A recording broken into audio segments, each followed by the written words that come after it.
Sí, hola, hola, buenas. No me pusieron claqueta.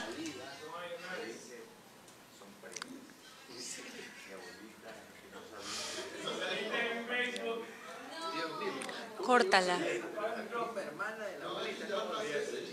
Yo reconozco hasta los que viven en el patio nada más, así que yo hasta los primos nomás, no tengo idea. Pero no, es una súper chévere, con ella hacemos...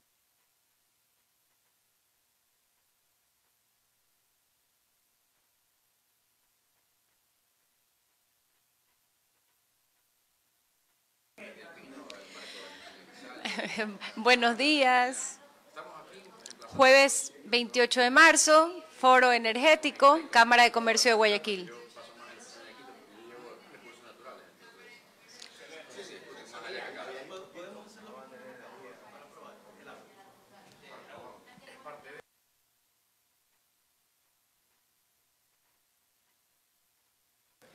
Buenos días.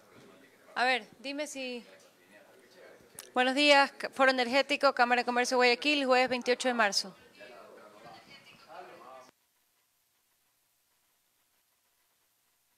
Foro Energético, Cámara de Comercio de Guayaquil, 28 de marzo.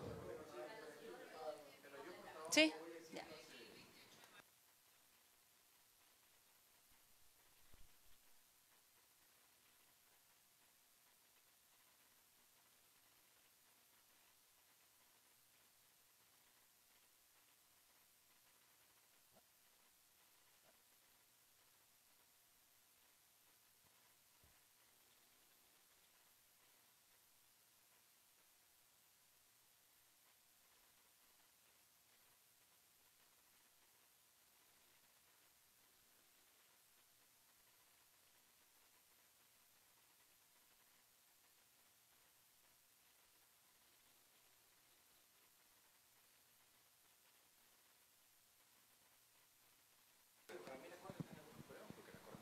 Hola, hola, hola, hola, probando audio.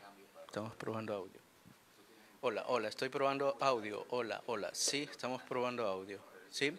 Hola, hola, hola, estamos probando audio. Yo estoy hablando bajo. Hola, hola.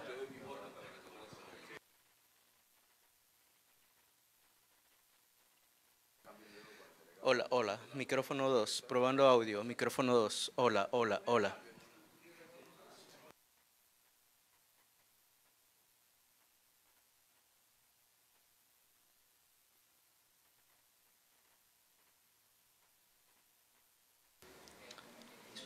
Micrófono del podio, probando. Hola, hola, hola. Sí, micrófono del podio.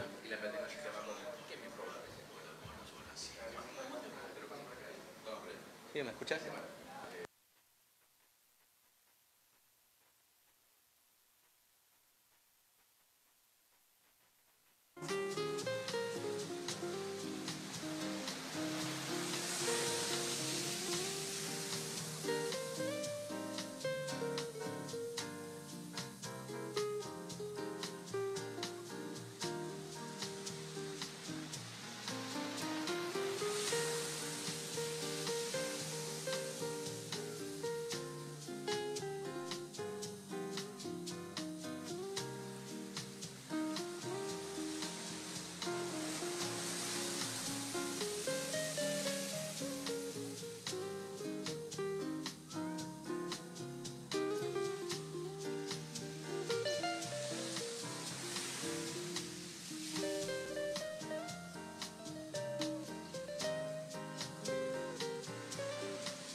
Resaltar que en este evento contamos con prestigiosos panelistas de más alto nivel en conocimiento en tema energético. Antes de continuar, les pedimos a los presentes silenciar sus teléfonos celulares. Los comerciantes tenemos una canción oficial, se titula Somos Comerciantes. A continuación veremos el videoclip y seguro nos identificaremos con esa parte que dice: con perseverancia me sé levantar, yo soy empresario valiente y audaz.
Para dar inicio a este foro, damos la bienvenida a Juan Carlos Díaz Granados, director ejecutivo de la Cámara de Comercio de Guayaquil.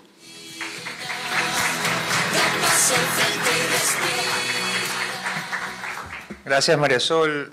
Bienvenidos. Muchísimas gracias a todos ustedes por asistir, también a los que nos acompañan telemáticamente vía Facebook Live. Este foro ha marcado un gran interés y básicamente es porque existen muchas preguntas sin responder. Es decir, por ejemplo, desde el 26 han empezado a haber ciertos apagones. Muchos socios me han llamado, me han dicho: oye, estoy procesando camarón y me he quedado sin energía eléctrica 12 horas.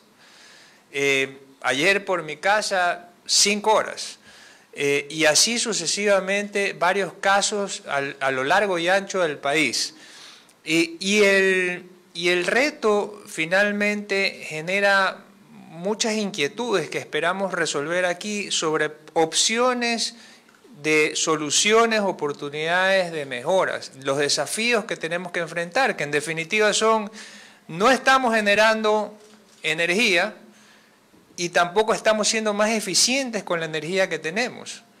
Y al mismo tiempo tenemos esta nueva legislación que de alguna manera también nos genera muchas interrogantes. Es decir, es más fácil ahora invertir en el Ecuador, es más fácil concesionar ante esta emergencia para que alguien pueda ayudarnos a generar energía eléctrica, es más fácil hacer alianzas públicas privadas o es más difícil. Otras cosas que a mí también me llaman la atención dentro del sector eléctrico son esos contratos sindicales de privilegios espectaculares en SELEC, en CENEL, es decir, empresas que tienen pérdidas, pero sin embargo tienen estos privilegios. Eso también afecta al desenvolvimiento de este sector energético que debería producirnos satisfacción en lugar de estas preocupaciones, que debería impulsar la soberanía energética del país, que no dependamos de otros países. Y eso lo tenemos que trabajar desde aquí. Así es que yo celebro primero que ustedes hayan venido, que se hayan tomado el tiempo para conversar sobre un tema tan importante para el Ecuador como es la soberanía energética y la nueva legislación que regula el sector eléctrico. Y además también aplaudo que tengamos dos expositores de primera línea, Stevie y Mauro, y una gran moderadora, María Sol, que seguramente nos van a dar luces entre los tres qué caminos tomar, pero es una conversación que tenemos que hacerla a profundidad como sociedad ecuatoriana para resolver además rápido esto de aquí, porque como conversaba hace unos instantes, este además es un sector que tiene muchos intereses y tal vez como tiene tantos intereses, eso es lo que nos está deteniendo de alguna manera el desarrollo del sector, y intereses económicos, intereses políticos, una mezcla de las dos cosas. Bueno, todo eso lo vamos a conversar, para eso estamos aquí.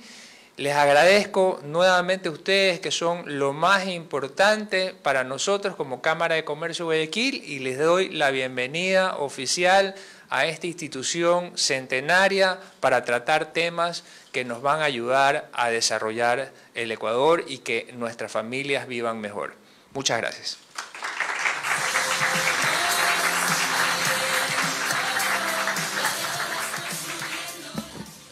Gracias, Juan Carlos. Para la Cámara de Comercio de Guayaquil es grato compartir esta mañana con un panel de lujo, como ya le decía nuestro director ejecutivo. A continuación presentaré brevemente al escenario, para que pase al escenario, a Mauro Intriago Legarda. Mauro es guayaquileño, nacido en el año de 1955, nos ha dado hasta la edad. Es ingeniero eléctrico de la Escuela Politécnica Nacional, con especialización en logística y sistemas de gestión normalizados. Fue viceministro de Electricidad y Energías Renovables entre 2018 y 2019. En 2018 promovió la elaboración de la primera regulación para generación fotovoltaica. Participó en la estructuración de la Ley de Eficiencia Energética de marzo del 2019 y actualmente es desarrollador de proyectos de energías renovables y consultor en sistemas de gestión de eficiencia energética. Es miembro de la Asociación Ecuatoriana de Energías Renovables y Eficiencia Energética, unas siglas difíciles de leer, y de la Cámara de Energías Renovables. Bienvenido, Mauro, un gusto. Pase, por favor. Ahora quiero invitar a nuestro invitado, Stevie Gamboa. Él es abogado de la Universidad Católica de Santiago de Guayaquil, especializado en Derecho Público y Derecho Empresarial, con diplomados en Energías Renovables, Responsabilidad Social Empresarial, Formalización Minera y Administración de Proyectos Energéticos en universidades como el EUCERS del King's College de Inglaterra, Salamanca de España, Externado de Colombia y Autónoma de Nuevo León de México. Cuenta con más de 20 años de experiencia en sectores estratégicos. Actualmente es director de Recursos Naturales de la firma Pino Elizalde de Ecuador y director de Servicios Académicos del Centro de Estudios del Clima, Energía y Recursos Naturales para América Latina y el Caribe, CESERNALC. Recientemente ejerció la presidencia de la Asociación Iberoamericana de Derecho de la Energía, ACIDE, así también la coordinación del Grupo de la Industria para la Iniciativa de Transparencia en las Industrias Extractivas EITI Ecuador. Ha liderado los departamentos legales de las empresas estatales de comercialización de hidrocarburos, generación de energía y telecomunicaciones. Además, fue director de la Agencia de Regulación y Control Minero, gerente de la Empresa Nacional Minera, asesor ministerial y asesor legislativo en distintos periodos. Bienvenido, Stevie. Un gusto.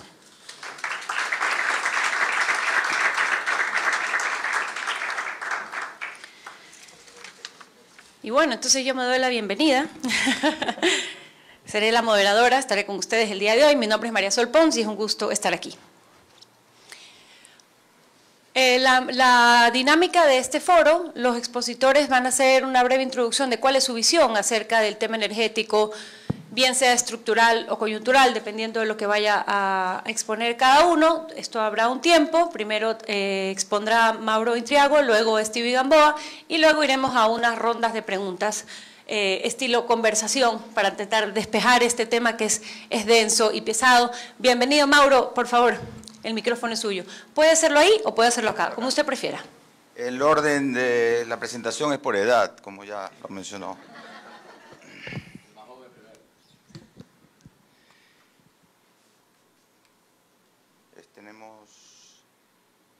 Bien.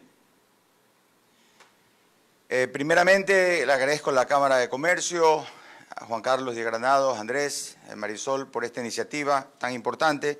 Agradezco la visión de la Cámara en haber planeado este foro desde hace más de un mes y justamente coincidiendo con un eclipse energético que acaba de suceder no solamente ayer, sino desde el miércoles pasado. En todo caso, como hemos acordado, vamos a marcar la cancha de lo que vamos a hablar para luego después conversar y profundizar. Esta ley energética, que la llamaremos LOCE, pues fue recientemente establecida en enero, es llamada coloquialmente la ley antiapagones y vamos a ver rápidamente su contenido. El objetivo, y lo dice claramente, autosostenibilidad del sector eléctrico. Y el artículo 1 habla de soluciones económicas, no hay dinero, como en muchas instituciones. Generación de energía, no hay energía, pero tampoco no hay redes. Y luego define claramente que hay una grave crisis energética. Y por lo tanto, la ley es consecuencia de esto y así debe ser enfocado y por eso es que vamos a hablar de la situación actual. Una aclaración importante, competitividad energética, pero habla solo de electricidad, solamente hay una línea donde habla, y vamos a ver más adelante, que dice que el gas puede ser utilizado en el Plan Maestro de Electrificación. Entonces, realmente no habla de diésel, no habla de otros combustibles energéticos, entonces realmente debería ser una ley eléctrica. En todo caso, la ley LOCE reforma 9 tipos de regulaciones y Stevie podrá profundizar en ellos más adelante. Tenemos que hacer un diagnóstico para saber qué es lo que la ley iba o pretende corregir. El diseño del sistema eléctrico ecuatoriano. ¿Nos sobra o nos falta energía? Levanten la mano los que creen que nos falta energía, la mayoría. ¿Quiénes piensan que nos sobra energía? Ah, acertó la lotería. Curiosamente, 6 meses nos falta y 6 meses nos sobra. Tenemos un sistema eléctrico como pico y placa, 6 meses sí, 6 meses no. Y es una mesa servida, pero de 3 patas, está inclinada. El sistema eléctrico nuestro, que si bien es cierto, en las mejores condiciones tiene el 85% de energía hidroeléctrica, lo cual está bien, es demasiado dependiente porque el 50% depende de la cuenca oriental. Es una dependencia muy fuerte y falta complementariedad con la cuenca del Pacífico. Hay muchos centrales pequeñas para la cuenca del Pacífico que no dependen de la hidrología del Oriente, que deberían ser muy importantes desarrollar, ojalá hubiera sido hace 6 u 8 años.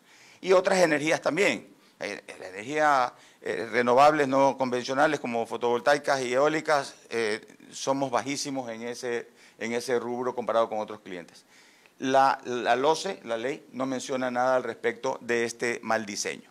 El segundo punto importante es la institucionalidad. Empresas públicas politizadas y el presidente rey, porque es un rey, de EMCO y las empresas públicas fueron creadas como botín político y son cuna de la corrupción, como lo ha dicho y no es necesario profundizar en eso.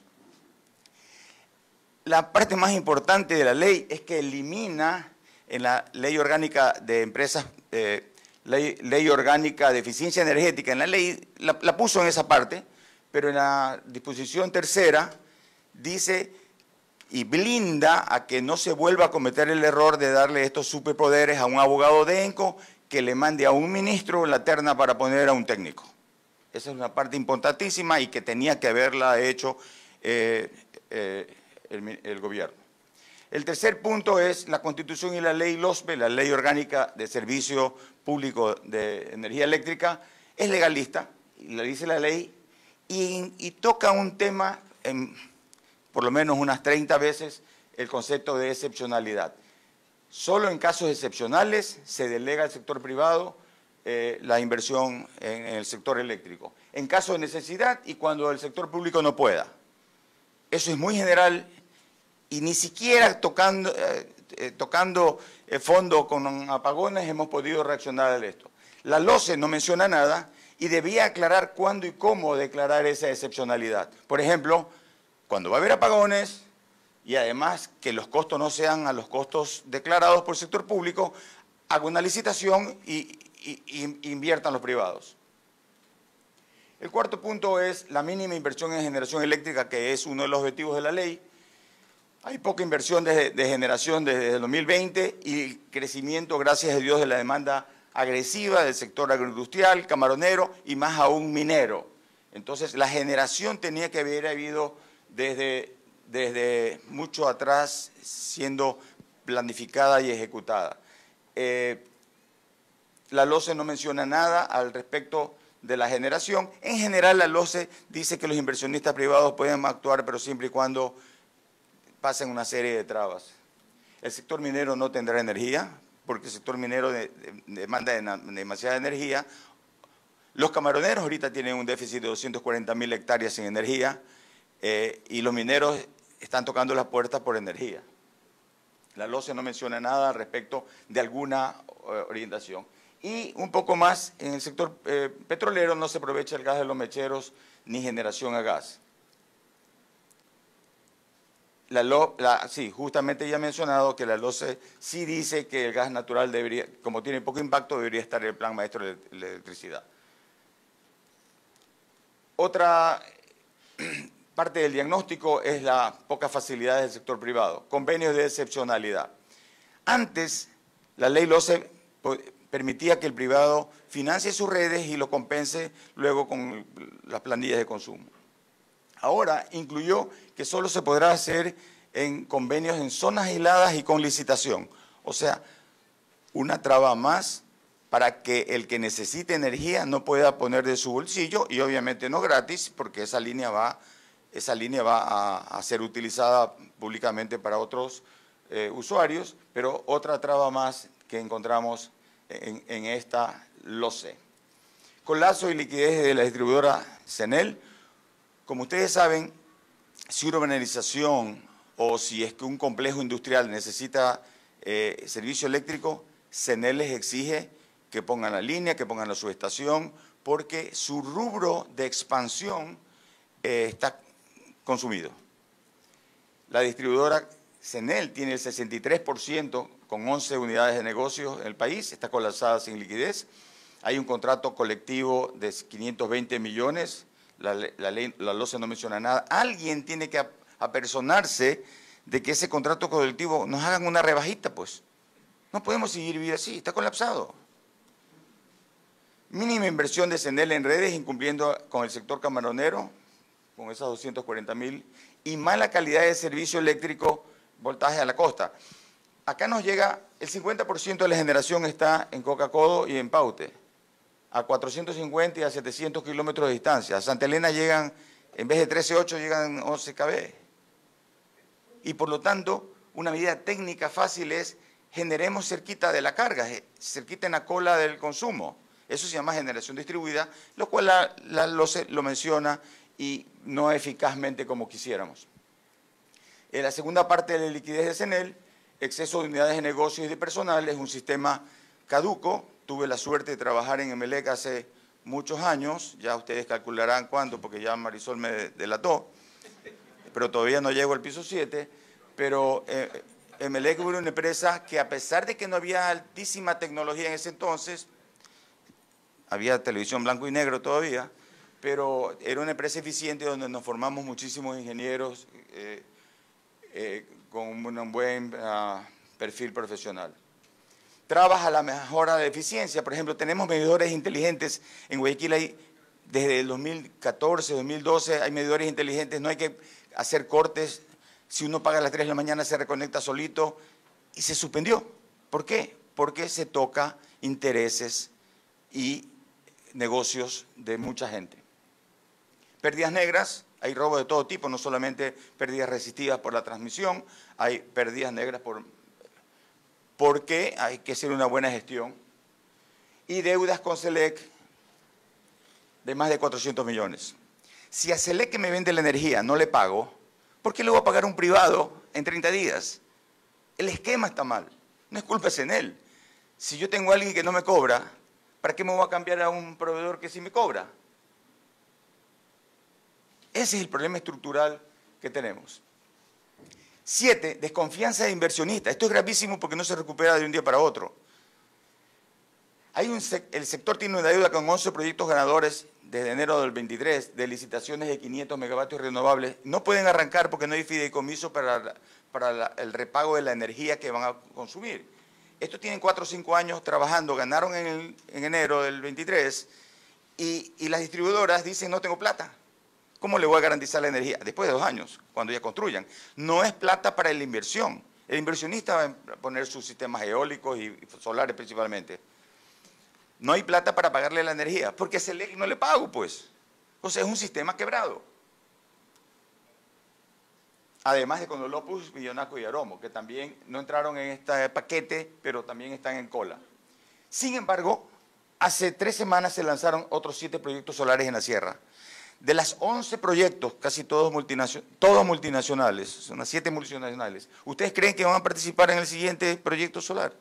¿Con qué plata? ¿Con qué seguridad? La LOCE no menciona nada. Bien, hay algunas iniciativas que voy a pasar rápidamente. Los subsidios, esto es importante, se incluye la amortización y anualidad de los activos en generación, en distribución, comercialización, en alumbrado público, en la LOCE en el artículo 18 y 19. Es decir, ya no nos regalaron el activo, no solamente eran los 9 centavos típicos del costo operativo. El costo sin activos o CAPEX es 9 centavos, 9 y algo, pero el CAPEX con la inversión es 15. Por lo tanto, cualquier cosa menos de 15, bienvenido a la inversión privada porque me produzcas algo mucho más barato del actual. Entonces las preguntas serán, ¿seguiremos absorbiendo ese subsidio? ¿Se lo quitará? ¿Se eliminará burocracia? Porque como en cualquier negocio, cuando se te paran las ventas, haces campañas de vender, pero haces campañas para ahorrar. Bien, otra iniciativa de la LOCE son incentivos tributarios y condonaciones, que son alivios momentáneos. Hay condonaciones a deudas de las eléctricas, a clientes afectados por terremotos, incentivos tributarios, también para instalaciones agrícolas, y hay algunos incentivos tributarios que son paliativos, que cuidado nos distraigan por ser bonitos, pero no a largo plazo. Tercera iniciativa, implantar sistemas de eficiencia energética ISO 50.000 a grandes consumidores. Esto es valioso, pero si no hay luz, ¿de qué eficiencia puedes hablar? Es buena intención.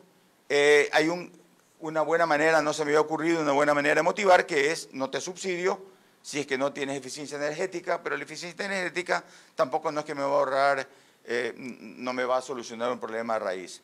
Las entidades públicas deberían tenerlo, más que los privados. Y también se promueve la transportación eléctrica y el manejo se delega a los GATS el manejo de esta eficiencia energética. Bien, algo cuestionable ya para terminar es la generación distribuida cerca de la carga en energías renovables no convencionales. Es fácil invertir, pero el sector eléctrico no puede pagar. La inversión privada para abastecer energía renovable cerca del consumo podría ser parte de la solución. ¿Por qué? Porque es un ahorro en generación, transmisión y distribución. No tiene que ser el público, porque yo estoy generando en la cola en Santa Elena. Y además, es una mejora técnica porque evita pérdida de transporte de energía, calidad de energía y la cargabilidad o saturación de las redes. Tenemos que promover la gestión, la generación distribuida, más aún si es con renovables. Alivia muchísimas cosas aparte de la inversión. Sin embargo, en lugar de incentivar la inversión privada, decreta y obliga a las industrias y comercio en la ley, lo blinda para que en una regulación, la regulación no se puede cambiar la regulación, pero la ley es más difícil cambiarla, que instale un medidor adicional para medir el consumo privado de su energía solar en su consumo interno, pero para pagar la tasa inexistente, la tasa de alumbrado público y de recolección de basura a esas inversiones solares. Además de retroactiva, es legal y van a haber un problema porque los que ya tienen una gran cadena nacional tienen instalado 15 megavatios de energía solar y ahora le van a obligar a medir para pagar impuestos. O sea, eso pasa cuando nos sobra energía. Podría pasar cuando nos sobra energía. Estamos en apagones. ¿Cómo puede ser posible que hagamos lo contrario? Es decir, yo no creo que haya error aquí. Hay algo más que errores. Si el autoabastecimiento se bloquea, ¿qué puede esperar el privado cuando quiera participar en una licitación? ¿Esperar y tener licitaciones fallidas como las últimas? Ni siquiera el autoabastecimiento de mi propia planta, de mi galpón. Menos mal la ley nos salva y no obliga a las residencias que ya tienen los paneles a poner un medidor para pagar ese impuesto solar. Porque además también hasta operativamente es un problema en la casa poner otro medidor adicional. Menos mal la ley solamente es comercio e industria y eso va a ser más difícil de corregir. La regulación se hubiera sido fácil. Y por último, se incluye el concepto de generación distribuida, pero sin ninguna motivación pertinente. Se incluye el costo de peaje. ¿Cómo vas a cobrar peaje si yo estoy ayudando a toda la generación, transmisión y distribución? Estoy ayudándote a evitar las pérdidas resistivas. Debería darme un bono al revés. En el reglamento, menos mal, ya en el reglamento de la LOCE se incluye que nos van a perdonar 5 años el cobro del peaje de energía cuando yo aporte la energía. Se promueve la generación distribuida para autoabastecimiento, pero solo hasta 10 megavatios. ¿Por qué el tope? ¿Por qué no puede ser 20, 30, 50? ¿Cuál es el problema? El único tope es la capacidad de la línea. Hay una sobreprotección de la Agencia de Distribuidoras Eléctricas, de la Agencia de las Distribuidoras, para que no pierdan facturación, porque el esquema está mal, y el Ministerio de Finanzas, que es el más afectado, debería intervenir en este tema. Último tema. La agencia tiene ingresos para su operación que representan el 1% del costo del sector eléctrico. Ahora sí, costos reales, la agencia se subió el sueldo. Ahora ganan más, van a tener más personal y más obligaciones, pero ahora las distribuidoras que no tienen plata van a tener que pagar este rubro adicional que no había antes. Lo deben pagar las distribuidoras que están colapsadas. Ahora la agencia podrá intervenir a generadores privadas que venden a la red en temas operativos y financieros. A una hidroeléctrica le van a tocar la puerta y decir quiero ver su operación, pero además quiero ver sus libros contables para ver cuánta plata está ganando o perdiendo. O sea, intervencionismo. Hasta aquí son las buenas noticias. Muchas gracias.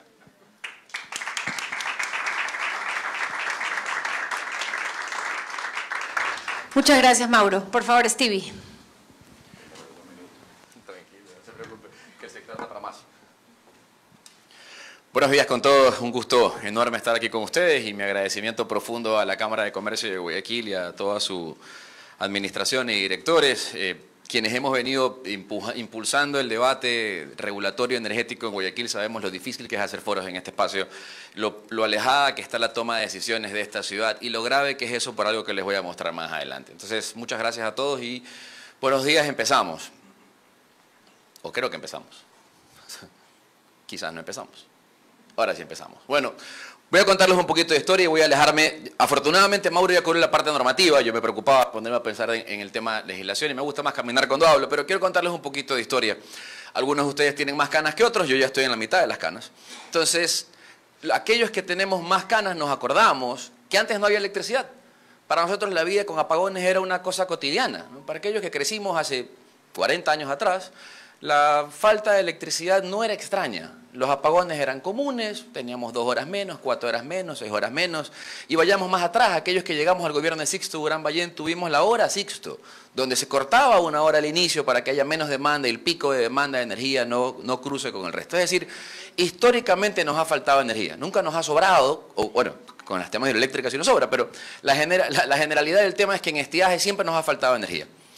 Y esa historia se resuelve en el año 2008, 2009 y 2010. Y acá un poco dejando la política de lado, porque eso es un tema siempre sensible, dejando de lado las decisiones políticas y las percepciones políticas, es en el gobierno del presidente Correa donde eso se resuelve. ¿Y se resuelve mediante qué? Mediante la implementación de grandes proyectos hidroeléctricos, de las mega hidroeléctricas. Y esa fue la solución para el problema. En consecuencia, durante muchísimos años, nunca más nos acordamos de que nos faltaba electricidad. Y esto es tan cierto como para aquellos de ustedes que tengan menos canas, que creen que Ecuador siempre fue a jugar el Mundial, ¿no? ¿Quién de ustedes está por debajo de los 20 años? Creo que nadie. Pero si alguien está por debajo de los 20 años, ustedes creen que Ecuador siempre fue al Mundial. ¿Les parece que es normal que vayamos al Mundial? Somos potencia mundial del fútbol. Y no es cierto, los más viejitos nos acordamos que nunca clasificábamos al Mundial y que el Mundial era una quimera imposible. Bueno, más o menos lo mismo pasa en el gobierno del presidente Correa. El tipo monta unas mega inversiones, voy a dejar de lado el tema de corrupción y discusiones porque eso pues, se lo queda a la Fiscalía, pero se montan estos megaproyectos energéticos y estos megaproyectos energéticos resuelven el problema. Lo que pasa, como mencionaba Mauro hace un instante, aquí ustedes pueden ver un poco las noticias de la época, ¿no? De montañas eléctricas, Coca-Cola y demás. Lo que pasa es que en el tiempo hay un fenómeno afortunado, como dijo Mauro, que es el incremento en la demanda de energía. Es decir, no llega un día en que montemos una generación tan potente que no nos falte. Eventualmente nos va a faltar. Siempre la demanda de energía se incrementa por un montón de factores. El primero, cada vez hay más habitantes. El segundo, afortunadamente, estamos más desarrollados y en consecuencia tenemos más industrias. Y el tercero, nuestro consumo individual también crece. Lo que nosotros consumíamos como seres humanos hace 50 años no tiene relación con lo que consumimos ahora. Para empezar, cada uno de ustedes tiene en el bolsillo al menos un teléfono celular, usa una computadora, tiene aire acondicionado y eso se ve aquí. Vean ustedes este detalle. Esta es una foto tomada anoche a las 11:35 de la noche, porque recién mandé la lámina a esa hora, donde estamos diciendo que la matriz de generación, que es la que administra la Corporación Nacional de Electricidad, de la CENACE, dice que en este momento específico el 84% de la generación de ese momento de la foto corresponde a energía hidráulica. Y el resto de esta está dividida entre otras, pero básicamente corresponde a energía térmica. ¿Qué quiere decir esto? Quiere decir que estamos encendidos con las termogeneradoras. Y aquí viene uno de los problemas que lamentablemente el sesgo moderno, el modernismo, la novelería, como decimos los guayaquileños, nos impide pensar. Nosotros creemos que la térmica es mala y tenemos un dilema con la térmica. Entonces, como el mundo va a las renovables y nos encantan las fotos con paneles solares y disfrutamos de estas torres eólicas que se ven tan bonitas, nos olvidamos que la energía más eficiente, más disponible, más incrementable, más transportable es la energía térmica. Y esto, créanme que hoy, que para el mundo hace 20 años atrás era la lógica, hoy es un discurso disruptivo. Hoy quien dice esto está en contra del sistema, pero esa es la realidad. Si usted quiere energía en un sitio donde no hay, su solución inicial y final es la energía térmica. Pongo un generador de diésel y me cuenta. Si le falta energía para algo, usted monta un generador de diésel y me cuenta. ¿Con diésel salió adelante? Ah, que tiene emisiones, que tiene otros problemas. Por supuesto, hay que valorarlo. Pero la realidad es que la demanda de energía más eficiente, más movible, más disponible es la térmica. Y ahora voy a poner una sola pequeña cápsula que la anticipé además cuando me invitaron a este espacio. En el tema de emisiones, Yo creo que debemos dejar a otros países que se preocupen de eso. Solo para conocimiento en general, Ecuador representa el 0.1% de las emisiones globales de carbono. Es decir, toda la plata que estamos gastando en emisiones, simpática como es y lindo greenwash que nos da, deberíamos estarlo ocupando en otras cosas y no necesariamente en emisiones. Si apagamos todo el Ecuador y desaparecemos, igual vamos a seguir siendo lo que somos, el 0.1% de la emisión global. Entonces, hay que olvidarse un poquito de las cosas que a veces nos parecen lógicas. Yo veo gente que anda con sorbetes metálicos y cosas noveleras, bien por ellos, pero la realidad no es esa. Que nosotros detengamos o no detengamos o nos pongamos a contar toneladas de carbono que emitimos o no emitimos al ambiente no hace ningún cambio en el planeta. Nosotros tenemos que preocuparnos de otras cosas, como por ejemplo, que la energía sea de calidad, que sea disponible, que le llegue a todos, que ya deje de ser un lujo y pase a ser un derecho humano. Esas deberían ser nuestras preocupaciones. Si hay un ecuatoriano sin luz, eso es más grave que 2 toneladitas más de carbono lanzadas al ambiente. Entonces acá está un poco, ¿no?, la información operativa de lo que la SENACE está haciendo. Entonces les decía, el problema se resolvió, pero como la demanda sigue creciendo, entonces vuelve nuevamente este fenómeno de los apagones del que nos habíamos olvidado. Pero a veces creemos que solamente es resultado del crecimiento de la demanda. Y aquí, ¿por qué les pongo este cuadrito? Este es el consumo por las unidades eléctricas que mencionaba Mauro hace un momento. Guayaquil, miren. Guayaquil es la empresa y la ciudad que más electricidad consume. Y hay varios factores para eso. El primero es el factor empresarial, el factor industrial, por supuesto. Somos una ciudad desarrollada, tenemos mucho comercio y estamos en la Cámara de Comercio. Pero también tenemos un clima que nos aplica. Y el clima nos obliga a estar climatizados. Y esa climatización es parte de la calidad de vida. Porque yo les decía hace un momento, el derecho humano es la luz. Sí, pero ¿qué viene con la luz? ¿Qué viene para un habitante de recursos limitados cuando tiene luz? Primero viene seguridad. Puede caminar de noche. Puede ver. Segundo, viene alimentación. Puede conservar sus alimentos en el tiempo, si no se dañarían. ¿Qué viene además con eso? Salud, ¿no?, que puede tener acceso. Va a poder tener acceso a agua, va a poder tener acceso a sistemas médicos, a control, conocimiento, tecnología. Todo eso viene con luz, todo eso viene con consumo. Entonces, decíamos, la matriz de generación nuestra, que en su momento era una matriz criticada porque era una matriz muy térmica, cosa que no era impensable cuando hemos sido un país que nos autoconsideramos petrolero, se volvió una matriz hídrica. Y esa matriz hídrica es muy simpática, porque nosotros hemos llegado a registrar, por ejemplo, en el 2022, el 92% en promedio de la generación en hídrica. Entonces, cuando uno tiene una generación como esa, uno tiene, como decía Mauro, un cheque a favor. Uno tiene que ir por el mundo diciéndole al planeta, yo no le debo nada a usted, yo no soy potencia ni genero grandes toneladas de carbono, usted me debe a mí. Porque yo ya tengo una matriz limpia. Yo ya hice lo que ustedes no han hecho. Entonces ustedes ven las noticias de Europa, ven Francia, ven España, y ellos dicen, hemos incrementado el 10% de la matriz renovable, el 15%, sí, cuarta por el 90%. O sea, nosotros y Colombia le ganamos a todos los países europeos, menos a los países muy, muy nórdicos que no tienen consumo, viven de la geotermia. Entonces, somos un país fenómeno para esto. Y estas realidades a veces nosotros nos olvidamos. Pero, volvemos al escenario. ¿Tenemos problemas de demanda? No, tenemos problemas de abastecimiento. Y entonces, en esos problemas de abastecimiento nacen las novedades. Y en esas novedades creemos que, o mediante una ley, y esto no tiene nada que ver en contra del gobierno del presidente Noboa, yo pienso que además su ley en general tiene iniciativas positivas y valores positivos, pero creemos que mediante una ley o creemos que ante mandarle el problema a los privados vamos a resolver. Entonces esto es muy común en el Estado. Cuando el Estado no puede resolver un problema, ¿qué dice? Que lo resuelve el privado. Sí, ¿no? Yo no puedo que lo resuelva el privado, y el privado lo resuelve o proponiendo las soluciones o poniendo la plata. Entonces vamos a cobrar al privado. O le subo la luz, o le cubro el peaje, como dice Mauro, o le invento el impuesto al sol, que esto es como cobrarle, como que ustedes le cobraran el agua que cae en la lluvia, cuando le cae en la casa, más o menos ese modelo, vamos a cobrarle, porque el privado lo va a resolver. El privado tiene que aguantar el peso y tiene que sufrirlo. Esa es la filosofía. ¿Y cómo hacemos eso? Bueno, o le lanzo la culpa al privado, o, como decíamos, le saco una ley nueva, ¿no? Y estas leyes, tenemos esta sensación extraña de creer que las leyes van a salvar el planeta cuando las leyes no tienen nada que ver con eso. Y aquí pues algunas de las cosas que ya voy a saltarme porque Mauro les ha comentado con detalle, las nuevas redes que se proponen hacer, pero a través de los privados, como excepcionalidad. Como decía Mauro, la excepcionalidad en otros sectores sí existe y es muy común, por ejemplo en la minería. El 99% de las concesiones mineras son privadas, a pesar de que son delegaciones excepcionales. En el sector público van a poner un montón de condiciones para esa excepcionalidad. Y la excepcionalidad además va a ser grave, porque ¿cuándo va a ser excepción? Cuando no haya luz. Y cuando no haya luz, ¿quién nos va a vender luz? Quien tenga la barcaza, quien tenga el generador, quien tenga la plata. ¿Y cómo nos va a cobrar la luz? Más cara. Entonces, ¿a quién estamos haciendo el negocio con la excepcionalidad? Al que vende luz cara. Esa es la lógica de este modelo. Cuando debería ser al revés, es la planificación la que resuelve el problema. Entonces, bueno, no voy a entrar mucho a este detalle.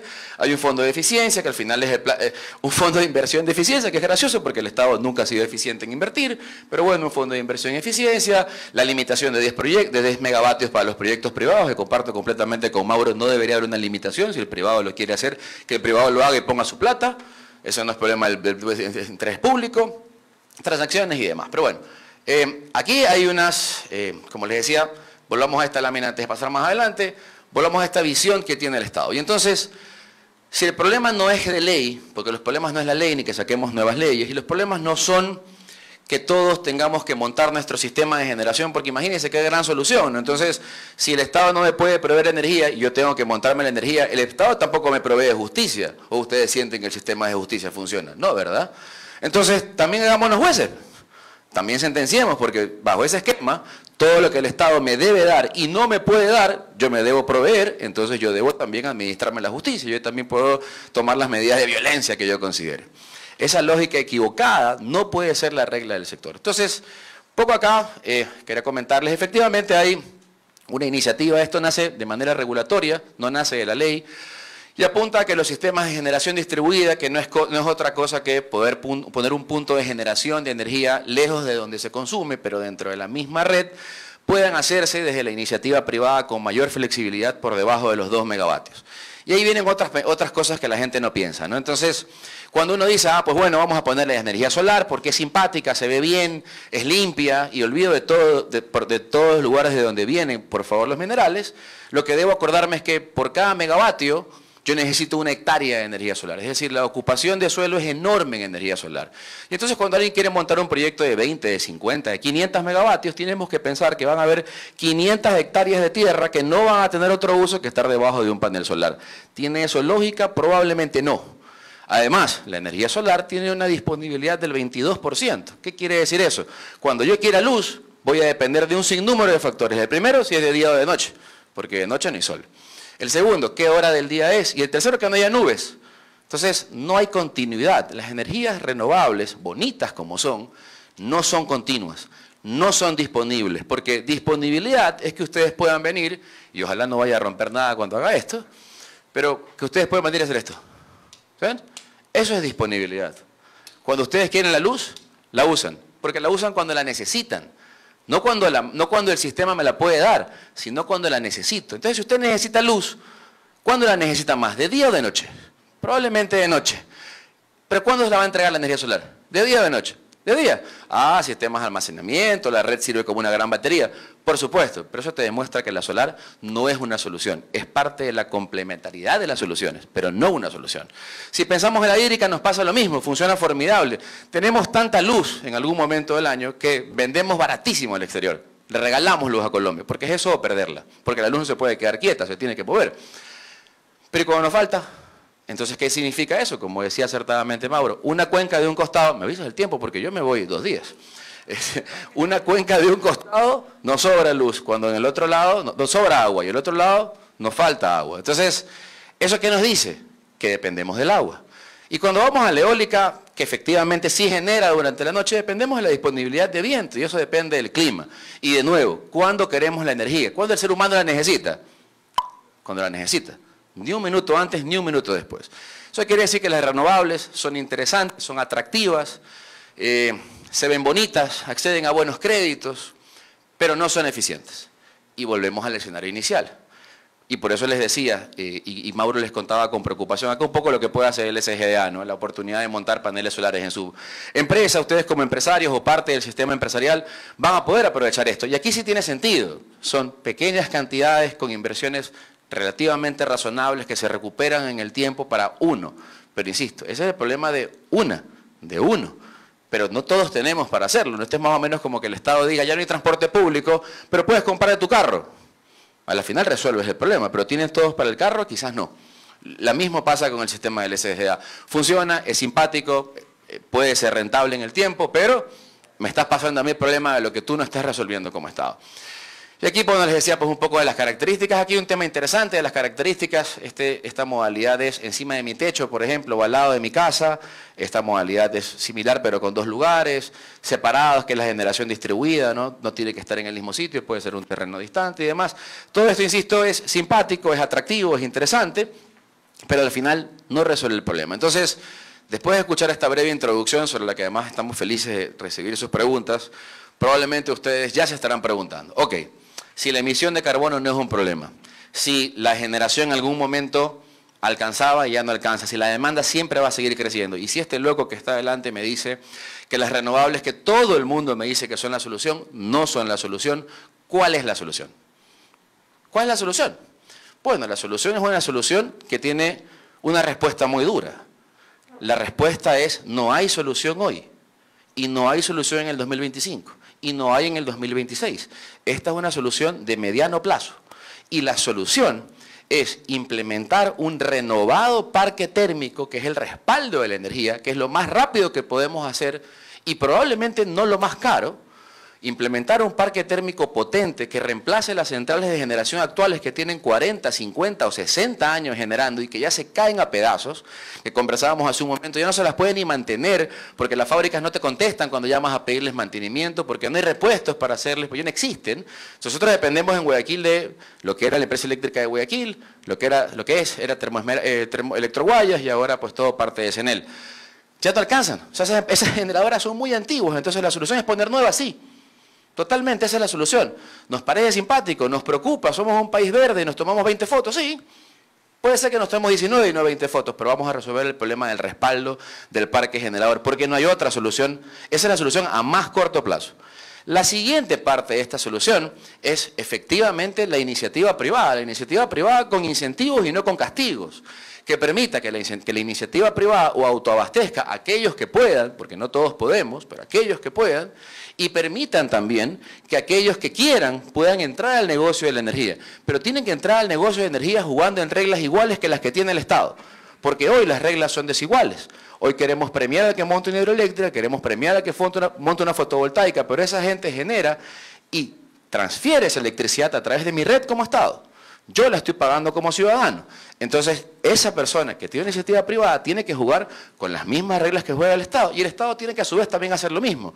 Ser eficiente, cortar los beneficios extremos, cortar los gastos extremos, sincerar un gerente de SELEC o de SENEL que le diga al presidente, las termoeléctricas no aguantan un día más. No se trata de ponerles plata en mantenimiento. Si usted me da hoy 10 millones, no lo resuelvo mañana, porque no hay quien lo haga. Con los 10 millones en el bolsillo me demoro 5 años en resolverlas y ponerlas más o menos a funcionar. Necesito nuevas, presidente. Esa es para eso. Y la otra solución, y esto es un debate histórico y también tiene un sesgo guardado, es la soberanía energética. Cada país cree, y esto es un problema nuestro en el caso de Ecuador, la Constitución, que creemos que nosotros tenemos que resolver la soberanía energética. Es decir, yo como Ecuador debo ser tan eficiente que debo lograr montar una infraestructura que me dé electricidad en exceso para todos mis habitantes. Y eso es un error, y lo acabamos de vivir. ¿Por qué es un error? Porque cuando a mí me falta electricidad, a Colombia le sobra. Y cuando a mí me sobre, a Colombia le falta. Entonces, ¿qué significa esto? Que la soberanía no es nacional, que la soberanía es un concepto regional, que se decide sobre dónde la generación es más económica en el paso del tiempo. Si a Colombia hoy le sobra electricidad hídrica y me la puede dar, bienvenido. Y yo debo hacer lo mismo. Entonces esto lo que requiere es que esa red propia que tiene el Estado hoy dentro del Ecuador tenga la misma potencia en líneas de transmisión hacia los países vecinos y a su vez a toda la red, como ya lo hizo Centroamérica, para que el gran sistema de la región sea una gran batería que permita que exista energía disponible a un costo razonable para todos los habitantes. Mientras tanto, mi recomendación para ustedes, no creamos el cuento, porque esto es un cuento, de que apagando la luz, de que bañándome menos tiempo, yo voy a resolver el problema. No permitamos que la máquina de comunicación de todos los gobiernos, no de este ni del anterior, de todos los gobiernos, no permitamos que la máquina de comunicación nos diga que este problema es culpa nuestra. No es culpa de nosotros necesitar más energía. Es una virtud de nosotros necesitar más energía y poder pagarla. Es culpa del Estado que no ha planificado adecuadamente, que no ha invertido adecuadamente, que no ha permitido la participación del sector privado adecuadamente y que mantiene elefantes blancos o cargas muy pesadas sindicales desde mucho tiempo atrás, el que no ha cumplido su obligación. Y tenemos que sacarnos el chip de que la solución es poner más paneles solares o más eólicos o más hidroeléctricas y sincerarnos que la solución a corto plazo es solamente una, la misma que usan los países desarrollados, tener un parque térmico eficiente y lo suficientemente grande como para respaldar la falta de consumo en cualquier momento del año. Gracias. Muchas gracias, Stevie. Sí, ahí ponen desde la... muchísimas gracias, Stevie y Mauro. Este tema es así un poquito como que da ansiedad, ¿no? En general a mí todo me da ansiedad, pero esto me da más ansiedad. El hecho de pasar calor, de no tener energía eléctrica para conectar el Wi-Fi, no podemos trabajar y eso pues lógicamente nos indispone, nos genera un gran problema y en términos de productividad ya ni para qué hablar. Cuando me estaba preparando yo para este foro, que lo comentaba ayer con nuestro director ejecutivo Juan Carlos Díaz Granados, yo pensaba en el pasado y el ahora, ¿no? Y todo este discurso de la soberanía en términos de energía eléctrica, de generación, y me puse a indagar, y esto es un poquito como cuando entra uno al centro comercial y le dice, usted está aquí. Y esto es el mapa eléctrico del 2018, que fue lo que alcancé a encontrar graficado de manera oficial, de tal manera que nos permita a nosotros, como ciudadanos, que no estamos tan relacionados y tan al tanto, tan empapados de la terminología y todo, cómo es que funciona el asunto. Lo rojo es energía térmica y lo azul es hidráulica. Estas son las preponderantes, como ya nuestros expositores nos dijeron, y ese mapa simplemente nos dice usted está aquí, y esa es la red con la que cuenta el Ecuador. Ahora la pregunta del millón, que es la que está en todos los artes y la que nos convoca en esta conversación es, ¿van a volver los apagones? ¿Se resuelve el problema aumentando la capacidad de generación térmica, pero tú ya te adelantabas un poco a esta pregunta diciendo que no se resuelve en el corto plazo, sino en el mediano plazo?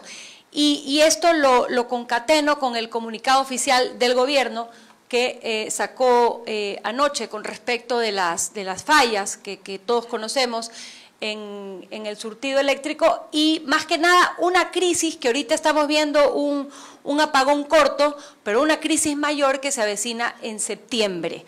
Entonces la pregunta concreta que cada cual puede responder es, en este sentido, ¿cuál es la realidad inmediata y qué hay que hacer, cómo podemos afrontarla, pero en esa inmediatez sin ahondar mucho más en la problemática, sino ¿va a haber el apagón? ¿No va a haber el apagón? ¿Y cómo podemos sortear el asunto? En orden de edad. Aquí hay un mensaje bien importante. Hasta hace poco teníamos un problema de falta de generación y peleaban por el agua que alimenta las centrales hidroeléctricas. Ahorita acaba de aparecer otra variable que es el problema de las redes. No solamente que faltan redes, sino la cargabilidad o la capacidad de transporte de las redes. Aquí ya por primera vez se transparenta de que tenemos dos enfermedades. Generación por un lado y la otra es la falta de capacidad de las redes y algunos transformadores, como me consta, aquí hay un transformador bien cercano en el Policentro y todo el tiempo la cargabilidad del transformador, no solo de las redes, es crítica. Entonces, primero partamos de ahí. Y segundo, recurro a una frase no bíblica, pero de un exministro que dijo, hay que rezar. Y yo creo que se rezó bien porque llovió en época de estiaje, ahorita ya es otro problema, parece que no es de generación, se rezó bien, pero de eso no podemos vivir. De eso no podemos vivir. Y lo segundo, y aprovecho por lo que dijo Stevie, es, sí, la generación térmica es la más inmediata, me gusta más el desarrollar todo el potencial que tiene gas, no necesariamente diésel, pero la térmica a gas podría ser un excelente aprovechamiento, incluyendo los mecheros. Entonces, en relación a que va a haber apagones, depende de la calidad de los rezos. Yo tendría que decirle, la pregunta no es si van a haber. La pregunta en Ecuador, y a menos que hagamos los cambios que hemos conversado, es ¿cuándo van a ser? porque que van a ver, eso es lo único cierto es que van a ver. Si son en un mes, si son en 2, si es cuando llueve, si es cuando se cae una red, si es cuando... Pero perdón, te interrumpo ahí. ¿Hay un cambio que se pueda hacer que evite un apagón, que hayan apagones o que hayan estas deficiencias o estos desafíos en 6 meses? No. Ya. No lo hay. Y cualquier otra cosa fuera de eso es discurso político. Porque las soluciones, como decíamos hace un momento, son de mediano y largo plazo siempre. Requieren de no cambiar de opinión cuando cambian los gobiernos, eso es fundamental, y requieren de quitarse el sesgo. Entonces, claro, si yo tengo un sesgo porque prefiero sacar subastas para parques solares y no promuevo energía térmica, yo estoy trabajando como Estado sobre un sesgo. Sí, insisto, el compromiso...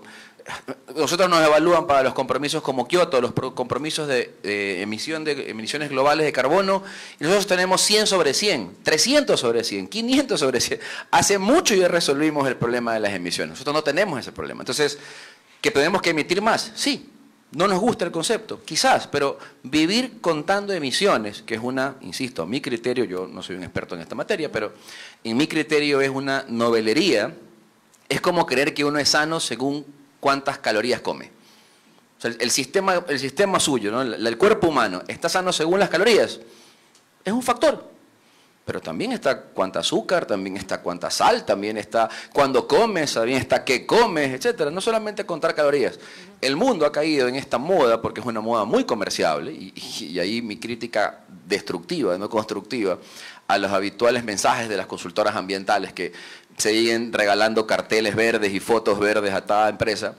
Sí, es importante medir la huella de carbono, contar las emisiones, eso es importante, pero no cambia el mundo con eso, ni va a cambiar con eso. Ahora, es de conocimiento público que el déficit que tiene el Ecuador en lo más urgente son 400 megavatios. Esos 400 megavatios que son los que actualmente está vendiéndonos Colombia, entiendo, a un costo muy alto por las razones que ustedes ya expusieron. Esa negociación puede ser mejorada en función de evitar un hueco, un déficit, digamos, un problema de generación eléctrica en 6 meses. ¿Habría una forma de mejorar esas condiciones para que eso no suceda? ¿Dependemos de esa venta con Colombia?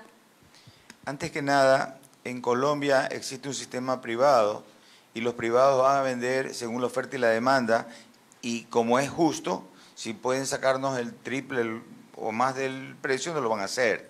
No se trata de buena gente, de que nos vendan más barato o hacer recíproco. Acá tenemos, por desgracia, un sistema en el cual definimos que el costo de electricidad se lo pasamos al usuario.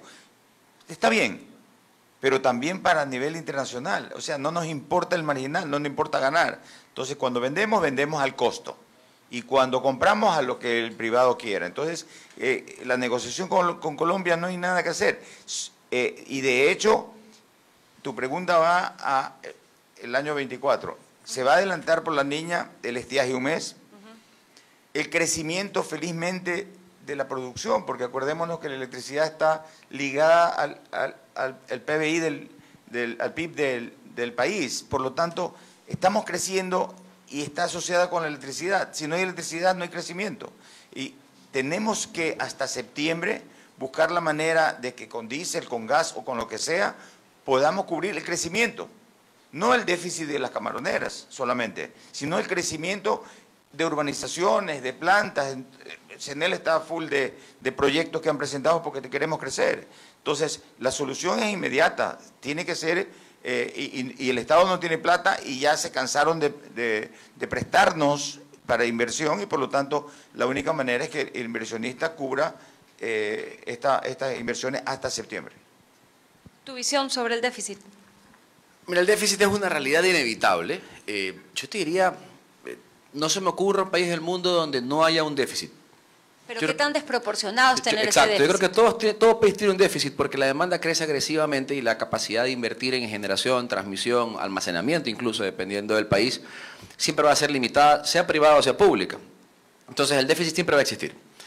¿Cómo hacemos que el déficit no nos genere apagones? ¿Cómo hacemos que eso no nos afecte? No hay una solución de corto plazo y además hemos tenido cambios de gobiernos abruptos, ¿no? con iniciativas que se interrumpen en el tiempo. Hay temas operativos que, digamos, no son parte del foro, pero los gerentes de las empresas eléctricas cambian cada 6 semanas, cada 4 meses, cada 6 meses. Y eso habla de que no hay una continuidad en la planificación. Y esto es importante. Si tú quieres hacer un mantenimiento de una central termoeléctrica de Guayaquil, de la Gonzalo Ceballos de aquí de Guayaquil, la central tendrá 60 años de existencia. Es de la empresa eléctrica de Guayaquil, la antigua. Cuando se la compró una maravilla de la tecnología, General Electric, de punta.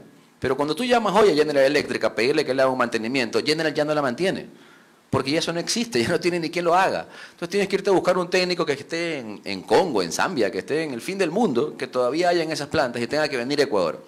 Pero el técnico no puede venir a Ecuador hoy, porque hoy, como les mostré en el cuadro, estamos generando en térmica. Entonces, si él viene, no pueden apagar la máquina, y eso es como querer revisar el carro prendido. Tú tienes que revisar el carro apagado. Entonces, el tipo no puede, así lo traigas hoy, no puede. Entonces, la contratación pública te obliga a traerlo en un tiempo, contratarlo en un presupuesto que dentro de un año específico, pero el tipo puede venir cuando puede venir. Y cuando venga, tendrá que estar apagada la máquina, la va a revisar, la va a recorrer, y como mecánico pagado va a decir, cámbiale esto, póngale esto, hágalo de acá. No hay proveedores para la gran mayoría de esos equipos. No existen. Ya no los hacen. Tienes que pedírselas a las fábricas antiguas y entras a línea de fábrica y te las entregan cuando pueda. Lo que quiere decir la fábrica 1 en 6 meses, la fábrica 2 en 1 año, la fábrica 3 en 3 años. Cuando la fábrica quiera, si quieres. Cuando logres tener esto aquí, ya han pasado un par de años. Cuando tengas todo esto aquí, el técnico tendrá que volver, ojalá siga vivo, tendrá que venir a poner todo en su sitio y cuando lo pruebe, como el mecánico del carro, a ver si el carro prende bien.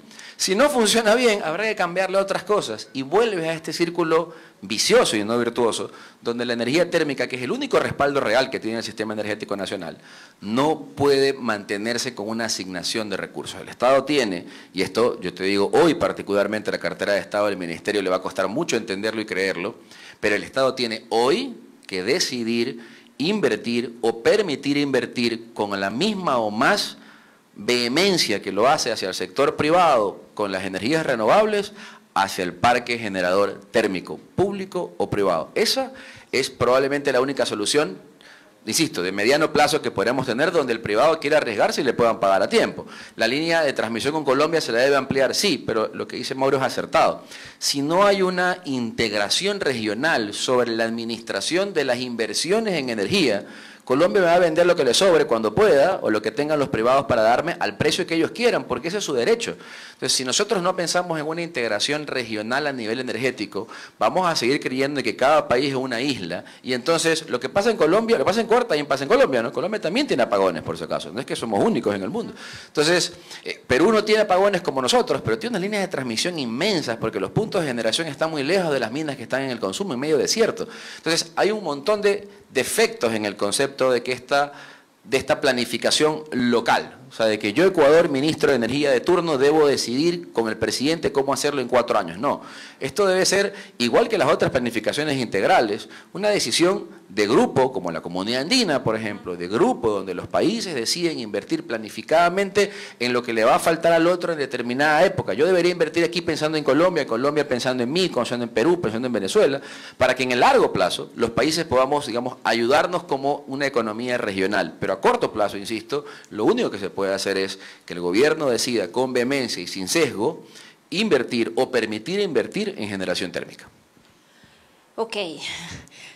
Ahora sobre el tema... Soy pesimista por naturaleza. Un poquito, un poquito, pero así toca a veces. Entonces, pensando en soluciones, alejándonos de la inmediatez, y creo que nos queda claro el tema de la urgencia de la hora, yendo al tema de energía hidráulica, que ha sido un tema de discusión por más de 15 años en nuestro país. De hecho, yo traje un mapa dentro de la presentación con lo que iba a ser históricamente la construcción de las benditas hidroeléctricas.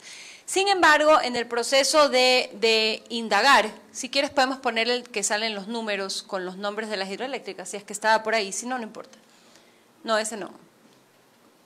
En todo caso, indagando sobre el tema, me decía un experto que se necesita más energía hidroeléctrica en la vertiente occidental de la cordillera de los Andes, que deberían ser más y no tan grandes, y que nada de megaproyectos, que en Europa se promueve el pumped hydro.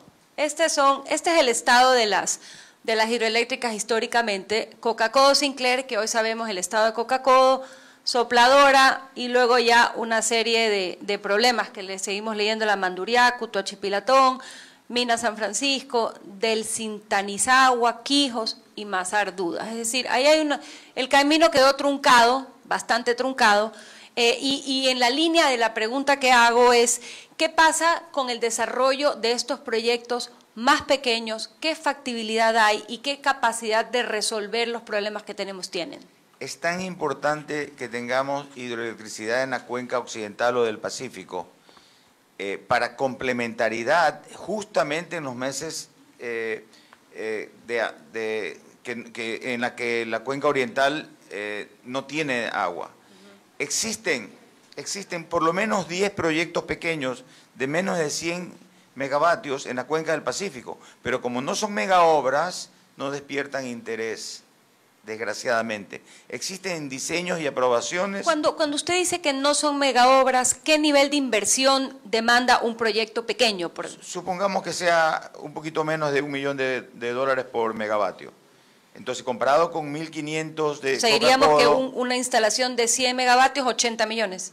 Sí, puede ser, okay. Pero son por unidad a lo mejor es un poco más costoso, pero son indispensables porque complementan a la hidroelectricidad, que es el 50% de la hidroeléctrica que está en el lado oriental.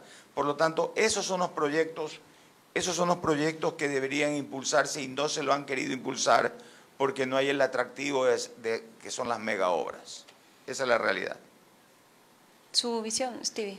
Yo, para variar, pienso siempre un poco distinto al mundo. Para mí, la idea de que haya plantas de generación hidroeléctricas pequeñas es positiva, y que estén de ese lado de la cuenca también es positiva, pero no son una solución. No van a solucionar nada realmente. Pero complementan la solución. Todo complementa, ¿no? Y yo trato de poner ejemplos donde todos entendamos, porque no todos dedicamos a esto, ¿no? Pero si yo pido un plato de comida y me pones una zanahoria en lugar de una porción de arroz, complementa. Sí, claro, sí, por supuesto, funciona. Pero me resuelve el problema, no sé, hay que ver, al final yo me lleno con arroz. El gran problema de la generación... Pero deberías comerte la zanahoria. Sí, puede ser, ¿no? Pero el gran problema de la generación eléctrica, como bien señala Mauro, es que para ser atractiva a la inversión privada y para ser interesante al Estado para incentivarla, y sobre todo para resolver problemas reales, tienen que ser grandes.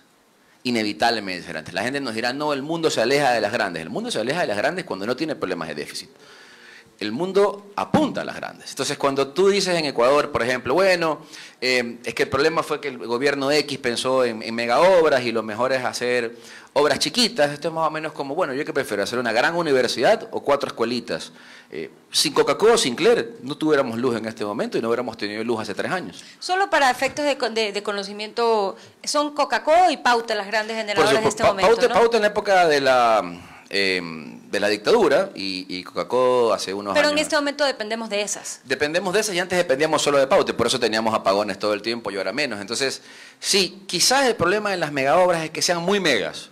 Ese puede ser el problema. O sea, quizás no necesitamos otra Coca-Cola de 1.500 megavatios, pero creer que 20, 50, 80 generadoras de 5 megavatios van a resolver el problema en el camino, para mí no es una realidad. Hay problemas de transmisión, de conectividad, disponibilidad de red que van más allá de eso. Porque uno creería que es coger el río y ponerle unos pedacitos, ¿no?, hidroeléctricas por aquí, por acá, por acá.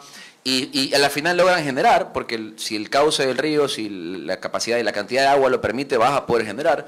Pero tienes que tomar la energía de ahí y llevarla a una red y transmitirla. Y el cableado, el tendido eléctrico, es como una tubería de agua. O sea, llega un punto en que no le entra más. Entonces, si ponemos muchísimas pequeñas centrales, pero la capacidad de transmisión de la red no está potenciada, mejorada, no funciona, porque de nuevo es la tubería donde tienes mucha agua, pero no entra más. Entonces, yo creo, y por eso es que hace sentido que los proyectos sean grandes, quizás no tan grandes, pero grandes, porque en grande el inversionista no solo invierte en la hidro, invierte en el embalse, invierte en una red de transmisión. ¿Qué es grande para ti? De 300 megavatios para arriba, no menos de 300 megavatios. O sea, inversiones a partir de $300 millones, más o menos. Sí, más o menos. Ya. Hay un punto, las multilaterales están promoviendo la disminución de grandes hidroeléctricas, especialmente con embalse, por su capacidad de impacto ambiental. Las que yo proponía y que están diseñadas, no las recuerdo el nombre, son de pasada, es decir, no hay lagos en la que se almacene agua y por lo tanto energía. Entonces son de pasada, tiene su eficiencia y son una posibilidad, ¿no? Ahora, pensando en términos, ¿tienes algo más que...? Sí, solo iba a decir, el problema de las hidroeléctricas de pasada es que como que, imagínense que todos tienen celulares, ¿verdad? Todos tenemos un celular. Imagínense que solo lo pueden usar si están conectados a la pared. ¿Funciona como celular? ¿Estarán felices con ese? No, no estarán felices, necesitan almacenamiento. Con el almacenamiento logran lo que ustedes quieren. Entonces, ¿para qué son los embalses? Para que haya electricidad cuando el río no tiene la potencia de agua que necesitas. Eso es clave. O sea, claro, insisto, los organismos internacionales tienen estas filosofías en las que nos quieren decir a todos cómo debemos vivir, ¿no? Y si fuera por ellos, nosotros pues ya no tuviéramos combustible, ya usaríamos todos carros eléctricos, ¿no? Porque claro, a ellos les parece que ellos deben decirnos cómo vivir, pero nosotros vivimos como nosotros debemos vivir. Entonces la receta de un país, la receta de una región, la receta de un continente no sirve para otro. Esto es como, vuelvo, el ejemplo de la comida. ¿Por qué nuestros platos típicos son tan ricos? Porque usamos la comida que estaba disponible, nuestro nativo usaba lo que tenía. O sea, no hacía una comida en la costa con frutas de la sierra, porque no había cómo. La receta energética es igual. La receta, si bien debemos pensar en integración, la receta es individual. Nuestro problema principal hoy es la dependencia de una cuenca. Ese es el problema principal que tenemos. No hay problema más grande que ese. Dependemos de una cuenca. Es la cuenca que más agua tiene, que más disponibilidad tiene, que en consecuencia permite proyectos más grandes y es más atractiva la inversión. Pero por el otro lado, es una cuenca que tiene estiajes grandes también. Y ese es el otro problema. El problema más grande es ese hoy. ¿Y cómo resuelves tener un hueco en el tema de falta de generación en la otra cuenca? Como les decía hace un rato, con térmica. A corto plazo, solo con térmica. En la misma cuenca de Paute existen dos proyectos, se llama Santiago y Cardenillo, 2.400 más 600 megavatios.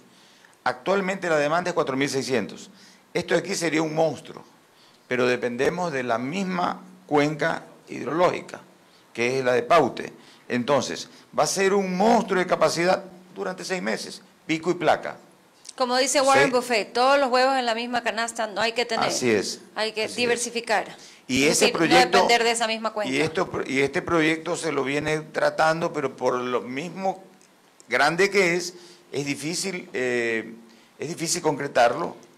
Y yo sí creo que de alguna manera la complementariedad de esa cuenca, aunque sea con pequeñas, es una solución. Pero también es cierto que hay que buscar irnos un poquito más arriba.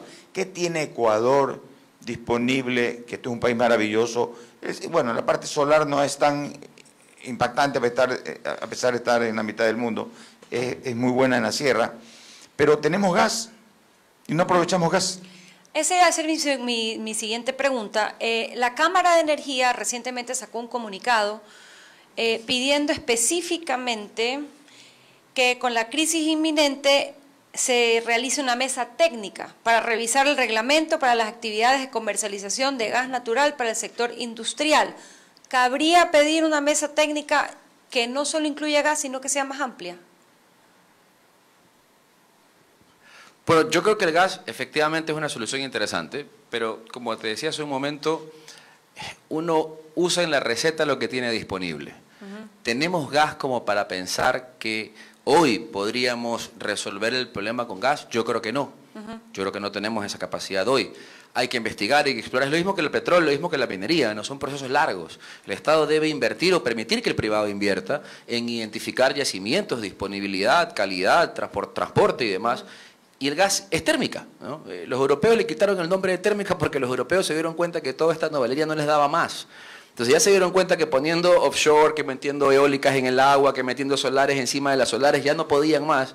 Y como no quieren dar el paso atrás, renunciando a lo que sí les ha funcionado, que es la energía nuclear, y quieren dar el paso atrás de lo que históricamente les ha funcionado, que es el carbón, entonces los europeos dijeron, ya sé qué voy a hacer. Voy a cambiarle la etiqueta. Esto es como que mañana cogemos un producto de la percha y dice alto en azúcar, medio en sal, bajo en calorías, hicieron lo mismo. Le quitaron el bajo en emisiones o bajo en impacto ambiental al gas y lo volvieron amigable, cuando siempre fue térmica y siempre tuvo el mismo número de emisiones. Entonces, sí, el Estado tiene que hacer el Estado o el privado tiene que hacer estas inversiones que son de largo aliento. El gas es complementariedad. La red va a ser más eficiente mientras sea más complementaria. Y a diferencia de la eólica, de la solar, incluso de la hídrica, el gas, por ser térmica, es 100% disponible. Y eso es lo que uno necesita de la electricidad, que el día que yo quiera prender el switch, pueda. Y hay un dato que es interesante, que quizás no todos tienen en cuenta. Hay un tipo de generación al que se le paga cuando no está generando. A la solar usted le paga cuando genera. A la hídrica le paga cuando genera. A la eólica le paga cuando genera. A las térmicas, gas, diésel, búnker, Kerex, les pagas cuando no generan. Mientras están apagadas, están cobrando. ¿Por qué les pago? Por disponibilidad. Porque el día que yo las necesite, a la hora que las necesite, ellas pueden prenderse y empiezan a generar. Ahora, esta es la última pregunta que hago yo y luego voy a proceder a leer las preguntas del público, ciertas, en función del tiempo. Volviendo a la hora. La demanda es lo que lleva a un país a crecer. Nuestra demanda de energía eléctrica, digamos, este gremio es máster en oferta y demanda, digamos, el comercio, ¿no? La demanda empuja el crecimiento y dentro de la norma, que son las reglas del juego que aplican para todos, hoy se abre la posibilidad de que los privados participen con un techo que usted mencionó es insuficiente o no debería estar, pero digamos que en la práctica ese techo existe. Si yo soy un comerciante o un industrial y necesito prepararme, si bien no van a haber soluciones para septiembre, pero necesito prepararme para el corto y el mediano y el largo plazo, ¿cuál sería la sugerencia en función de esta ventana de oportunidad que se abre o que se ha mejorado, quizá no lo suficiente, para la participación privada? Es decir, ¿ustedes motivarían a empresarios a invertir en pequeños proyectos que les generen electricidad en función de la capacidad de autogeneración, cogeneración y autoabastecimiento? ¿Cuál es la visión de ustedes al respecto? Existe una regulación 0823 que es nefasta debido a que justamente pide un medidor adicional y solamente para la parte de autoabastecimiento. El autoabastecimiento es una inversión que se ahorra el Estado y tiene varias ventajas como mencionamos en la generación distribuida. Por el otro lado, a la inversión abierta, aparte del tope, hay todas las trabas que están poniendo por el convenio de excepcionalidad. Déjeme invertir y después me paga en 3, 4, 5 años. Y sin intereses, es una inversión del que necesita. Hay trabas. Aquí pregúntele al ingeniero, que uno de los dolientes eléctricos de esta regulación nueva que acaba de salir, que es peor que la anterior, que era la regulación 0121. Entonces, el ambiente y la ley no nos da motivación para seguir invirtiendo. Si en los galpones de la industria, claro, si es un terreno, es difícil sacrificar un terreno, pero en los galpones de la industria, hasta para aliviar el calor, pongo mis paneles y ahorrar, eso le conviene al Estado porque desplazo esa energía hidroeléctrica que iba a usar de mañana, la puedo usar de noche. Entonces, a la larga, sí es un aporte pequeño. Yo creo que más contundente es el gas. Pero te voy a tocar de una vez un tema ya no eléctrico, sino que ya corporativo. No nos olvidemos del más alto nivel, la Constitución y la ley LOSPE, que tiene la seña de ser el sector eléctrico estatista. O sea, vámonos allá. Me salí un poco del tema, pero comencemos por ahí, que esa es la parte más difícil. Sí, yo no soy enemigo del Estado. De nuevo, yo siempre estoy en contra de la corriente. Yo no soy enemigo del Estado y te explico por qué no soy enemigo del Estado. Porque la gente dice, yo no le puedo pedir al Estado, y uno se acuerda del discurso de Kennedy, no pienses que puede hacer el Estado por ti, piensa que puedes hacer tú por tu nación. Y sí, pero yo al Estado le pago impuestos. Y le pago impuestos por todo. Le pago impuestos por mi casa, le pago impuestos por la comida que compro, le pago impuestos por la gasolina, le pago impuestos por todo. Y algunos son impuestos directos y otros son indirectos, como el tema del alumbrado público, como el tema de la recolección de basura. Yo le pago impuestos todo el tiempo. Entonces, por eso yo me siento en derecho a reclamar al Estado, que el Estado sea quien tenga que darme solución a mis problemas, porque además, como bien dice Mauron, constitucionalmente, y no de ahora, históricamente el Ecuador le ha dado la facultad del sector estratégico en caso de energía al Estado. Entonces, ¿a quién más le toco la puerta si no es al Estado? Tengo que quejarme con él, tengo que reclamarle, él tengo que exigirle. Ahora, ¿qué le podríamos nosotros decir al empresariado privado? ¿Qué le podemos decir al empresariado privado? Pues bueno, La primera es que no hay buenas noticias para evitar el estiaje y que no hay nada que podamos hacer que no sea rezar, como dijo el ministro Santos meses atrás. No podemos hacer nada contra eso, ¿no? El agua está cuando está y la disponibilidad es esa. Si yo creo que el empresario privado debe asumir el riesgo, porque cada inversión tiene un riesgo, el riesgo de invertir en implementar mecanismos de generación propia, yo pienso que si lo puede hacer, lo debe hacer, porque al final del día al empresario privado le interesa mantener su producción y ser competitivo va a ir de la mano en no tener que parar cuando no hay energía. Entonces, claro, poder tener mecanismos de generación propia, no solamente de renovables, también de térmicas, por costosas que puedan ser, le van a garantizar poder mantener la producción, poder cumplir sus contratos, poder cumplir metas, porque uno no le puede decir al comprador extranjero al que le está exportando, es que no hay luz en mi país, a mí no me importa, esta es una cantidad que tienes que entregarme, el contrato dice tanto y si no me entregas tanto hay multa, eso es lo que hay. Entonces, sí, para poder ser competitivo, si lo puedes hacer, es bueno que lo hagas. Ahora, y en eso, por ejemplo, pero hay, perdón, poder hacer en un nivel de inversión aproximado. Bueno, es que todo está aproximado de lo que tú consumes, ¿no? Entonces, claro, nosotros aquí hablamos hoy de miles de megas, de cientos de megas, pero la industria individual no consume miles de megas, son kilovatios, ¿no? Entonces, por ahí habrá excepciones que superan el mega en consumo o los 2 megas en consumo, pero la regla del empresario es que es muy pequeño el consumo. Entonces, hay iniciativas que se han probado en otros países, por ejemplo, el hacer inversiones conjuntas, que hoy la regulación te lo permite para montar disponibilidad solar en un galpón, en un terreno, en un sitio fuera de donde tú estás, pero dentro de la misma red, donde 2, 3, 4 empresarios pueden unirse para hacer esa inversión conjunta y recibir ese beneficio. Sí, existen soluciones. Las pueden implementar, son costosas, ¿no? Todo tiene un costo, son costosas y la economía de cada uno difiere de su forma de solucionar el problema. Pero si quieres competitividad, en la electricidad para ti es un suministro exactamente igual que el agua, exactamente igual que las materias primas que tú utilizas. Entonces, si tú haces contratos de materia prima con tus proveedores, si tú haces contratos que van garantizando el suministro de lo que tú necesitas para realizar tu producto final, la electricidad debe ser una de esas variables y ha sido quizás un error histórico esperar que solo el Estado te lo pueda resolver. Entonces, sí, el privado que pueda, que lo haga, el que pueda.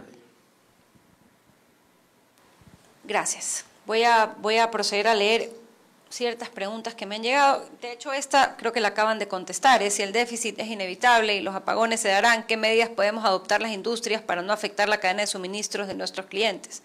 Creo que la respuesta la acaban de dar. Ajá. Dice, ¿cuál es el porcentaje de exoneración si se implementa paneles solares en las compañías? Existe ahorita en la ley una exoneración a no solo los paneles, sino a todos los componentes solares, ¿no? Una exoneración de aranceles, si lo vas a importar, no pagas IVA, etcétera. Pero de nuevo, eso hace el mismo fenómeno y volvemos a este ejercicio, ¿no? El mismo país que tiene carencia de electricidad, que se llama Ecuador, es el mismo país que le pone IVA cero a los carros eléctricos. No sé si a veces encontramos las dicotomías en la lógica en la que vivimos. El mismo país que decide al generador quitarle el IVA por montar su infraestructura, le dice a los carros eléctricos, porque me parece que son buenos, no sé si van a ser buenos o eficientes o qué voy a hacer con esa batería en 5 o 8 años, mientras nosotros en Ecuador somos maestros en hacer que los carros de combustión funcionen 40 años. Como me parece que son buenos, entonces yo a usted que tiene materia que me exporta o que me trae un carro eléctrico, le voy a exonerar el IVA. Pero en este mundo de las incongruencias, si usted es minero, a usted no le voy a ayudar con la electricidad, a usted le cobro regalías específicas, le cobro impuestos específicos. Es decir, entendemos tan poco cómo funciona el sector estratégico, que al que produce la materia prima que el mundo demanda para hacer los carros eléctricos, le pongo todos los impuestos en Ecuador. Pero el país desarrollado, y no como nosotros, que me vende el producto final, lo exonero de esos impuestos. Y lo exonero de esos impuestos premiándolo cuando en mi matriz, en mi problema, es que no tengo suficiente electricidad para abastecer. Entonces, una cosa es no poder ir al trabajo, una cosa es que tengamos un problema de luz en la casa, pero otra cosa va a ser no poder ir al trabajo. Porque imagínense si el parque automotor fuera todo eléctrico.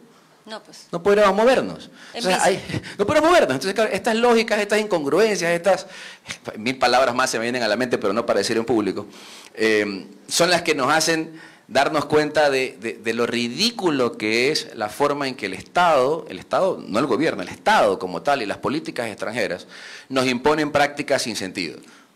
Una Entonces, persona del público nos pregunta por qué en Ecuador no hay energía nuclear.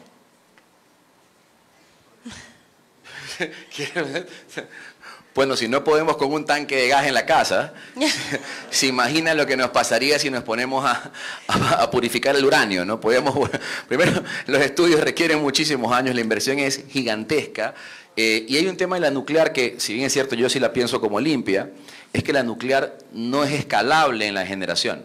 O sea, yo no puedo decirle dame 10, dame 20, dame 30, como puedo con la térmica. Con la nuclear es lo que hay, entonces la demanda tiene que estar pegada en el modelo y es muy complicado. Además que tendríamos que trabajar con uranio y probablemente ya hubiéramos acabado con el país y nos olvidamos de todos los problemas que tenemos. Pero yo creo que por ahí va la discusión, ¿no? Por ahí va la discusión. El costo, la planificación y la capacidad de la demanda nuestra no va de la mano con que tengamos uranio enriquecido para poderlo fusionar o fisionar. Okay. Otra pregunta dice, ¿considera usted que la expedición de la LOCE y su reglamento, que modifique el proceso existente en el reglamento de la LOSPEC para los convenios de excepcionalidad en la ejecución de obras, responde a intereses propios de grupos específicos y no se apega al interés gremial de los distintos sectores productivos que invierten en su acceso a energía? Sí. ¿Algún comentario adicional al respecto? Sí, por favor, denle contexto, Mauro, me deja botado, me la deja boteando, denle contexto. Sí, sería una desgracia. Okay. Yo creo que no hay ley que no atienda a intereses específicos. Todas las leyes que salen atienden a intereses específicos, a veces políticos, a veces económicos, y les voy a poner un ejemplo, y de nuevo, yo debo ser el tipo más antipático del planeta, pero voy a poner el ejemplo de nuevo de estas cosas que se hacen por política o por sesgo y terminan siendo un problema. Ustedes son empresarios, así que todos ustedes lo viven. La Ley Orgánica de Discapacidades. Todo el mundo me quedó mirando. La Ley Orgánica de Discapacidades te obliga a tener una persona con un nivel de discapacidad dentro de una cantidad de personas. ¿Esa ley es buena? Por supuesto que es buena. Permite la integración, permite que haya la mano de obra y exige que haya puestos de trabajo de calidad, con seguros y demás, para personas que tengan una discapacidad que por supuesto puedan aportar a la empresa. La ley es buena, es buenísima. Es un estándar mundial, lo es. Igual que evitar la discriminación por raza, por religión, por preferencias, por política. Sí, pero esa misma ley le impuso al empresario que si llega a despedir a ese trabajador con discapacidad, le tenga que pagar 18 meses de su último sueldo multiplicado más los beneficios de ley que tiene cualquier otro. Entonces, la búsqueda de inclusión genera una desigualdad. Si yo tengo un trabajador de $1.000 y lo tengo que votar por $20.000 más la indemnización, podría poner en riesgo mi operación. Podría quebrar mi negocio. Entonces, ¿esa ley a qué tendía? ¿A ayudar a la discapacidad o a un discurso político? Es de las pocas leyes aprobadas con el 100% de la votación de la Asamblea.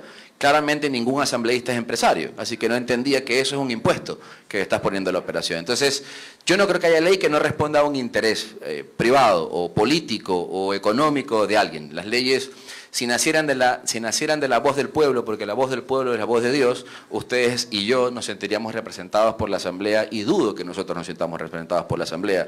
El modelo nos obliga a votar por alguien y llega el que alguien salió en televisión, bailaba, cantaba, era primo de alguien o era amigo de alguien. Pero desafortunadamente sí, yo creo que hay intereses económicos ahí. Ahora, ¿creo que la ley perjudica a algún sector, complica a alguien? Yo creo que no. Yo honestamente no creo que es una ley mala para alguien. Sin duda puede ser buena para alguien, pero creo que es mala para alguien. Porque los grandes problemas del sector energético, como hemos conversado de largo, no vienen de favorecer a un vendedor, a un distribuidor, a un importador, no vienen de ahí, vienen de un problema sistemático de muchos años que... Pero pareciera que no hay un cambio de visión. Es que la planificación tiene que ser sostenida en el tiempo sin importar los gobiernos.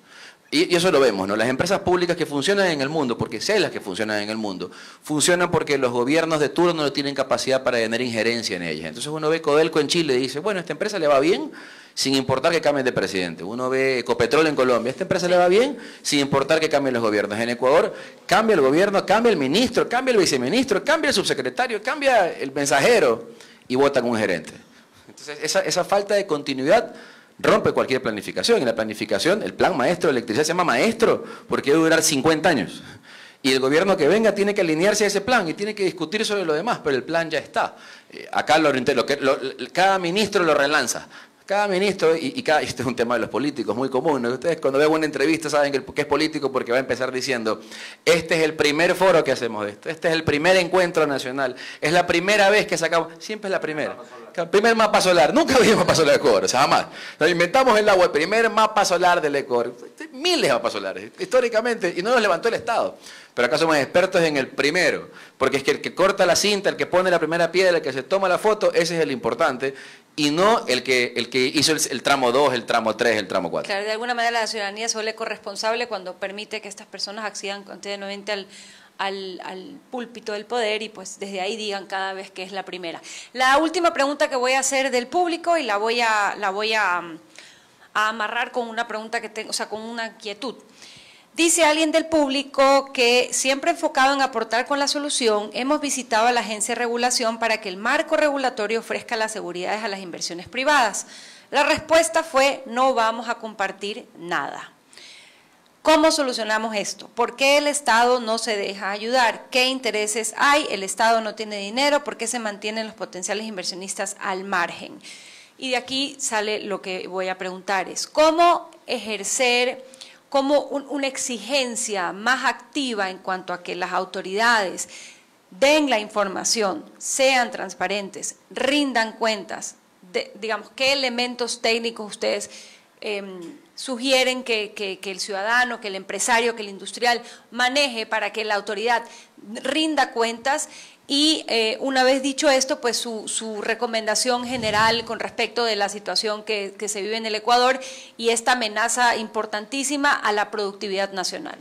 Bueno, hay que impulsar la transparencia. Por ejemplo, estos eventos de cortes de ayer y anteayer en todo el país fueron camuflados como fallas y mantenimiento, lo cual después salieron a desmentir. Eso es grave, porque hay que ser transparente y es muy delicado perder la confianza del público.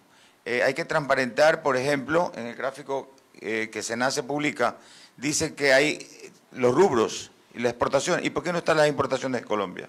¿Dónde están las importaciones de Colombia y a qué precio? ¿Por qué no se transparenta? Igual, en la agencia de regulación tiene muchísima información que debería ser transparentada.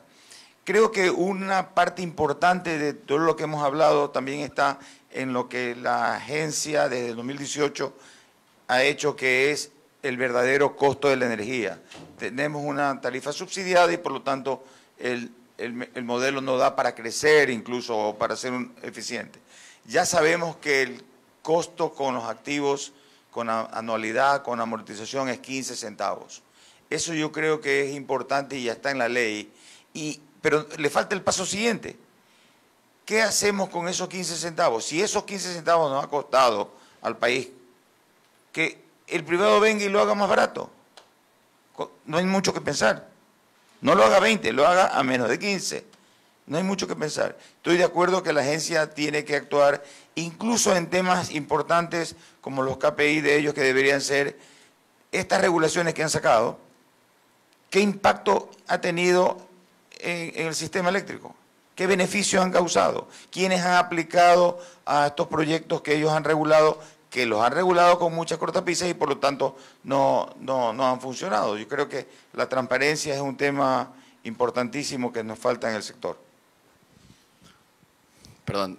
Sí, bueno, la Agencia de Regulación y Control tiene varios inconvenientes propios, ¿no? El primero es que en el gobierno del presidente Moreno se decidió unificarlas. Y ese mismo problema tenemos en el ministerio, ¿no? Esto de creer que alguien puede saber de todo es imposible. Nadie es todólogo, como dijo la ministra de Ambiente hace poco. Nadie es todólogo. Entonces, el Ministerio de Electricidad debe ser de electricidad, el de hidrocarburos de hidrocarburos, el de minería, y la agencia debe ser igual. No puede ser que la misma agencia que está preocupada del peso del tanque de gas, de la calidad del combustible, esté preocupada de la minería ilegal y también esté preocupada de si el coche está teniendo emisiones. O sea, no puede ser, no tiene sentido. Y a veces eso va de la mano de esta creencia equivocada, a mi criterio de nuevo, de creer que el Estado debe ser más chico. El Estado no tiene que ser más chico, el Estado tiene que ser el tamaño que tenga que ser, porque así funciona la empresa. Entonces nosotros le pedimos al Estado que haga algo que yo no hago para mí. ¿De qué tamaño es mi empresa? ¿Cuántos empleados tengo yo? Los que necesito. los que necesito para hacer los servicios, modelos, lo que yo haga, esos tengo. Necesito 10, 10. Necesito 100, 100. Al Estado hay que pedirle lo mismo. No hay que pedirle que sea más chico por ser más chico, porque se olvida uno de que el Estado está en el control, en el cuidado, en la regulación, en la salud, en la seguridad, etcétera. Entonces no se trata de ser más chico el Estado. Eso es un error tradicional de discurso político que debe salir de la mesa. La agencia debe tener el tamaño de gente que tiene que ser y debe ser especializada. Yo coincido con Mauro, el tema de transparencia es fundamental, la agencia debe dar datos, pero acá también hay un tema que es fundamental. ¿Cuándo nos preocupan las cosas? En carencia. En carencia nos preocupan las cosas, y ese es el modelo, y eso es lo que ha pasado con el sector eléctrico. ¿Por qué el gobierno del presidente Moreno pudo hacer estas reducciones y nadie se preocupó de unificar ministerios y agencias que son ahorros de cocina? ¿Por qué los pudo hacer? Porque nos sobraba energía, estamos vendiendo energía. Entonces, claro, ya éramos ultra eficientes, ultra productores, y entonces, ¿quién le preocupó esto? Nadie se preocupó por esto. Cuando resulta que ahora tenemos problemas de energía, entonces queremos especialidad, queremos acceso, queremos tocar las puertas, porque claro, ahí veo una oportunidad como sector privado de vender energía, de generar. Cuando sobra energía no me interesa porque ¿a cuánto me la van a comprar si el Estado está regalándola a Colombia? Entonces, la carencia va de la mano de la planificación. El sector privado lamentablemente paga los platos rotos siempre, porque el sector privado quizás solamente está vigilante cuando hay carencia. Habrá que ver, el sector privado también está vigilante de verificar las planificaciones, de ver que se cumplan las metas durante las épocas de no carencia. Muy buen punto, y creo que especialmente los que estamos en la cola de consumo debemos ser más unidos como para poder involucrarnos en la crisis energética declarada que hay. No puede ser posible que los gremios y los dolientes eléctricos estemos tan dispersos. Y tocando el tema de esta consolidación de electricidad, minas y petróleos, existe un grupo de personas que son capaces de manejar las tres cosas al mismo tiempo. Existe un grupo, pero no están en este planeta.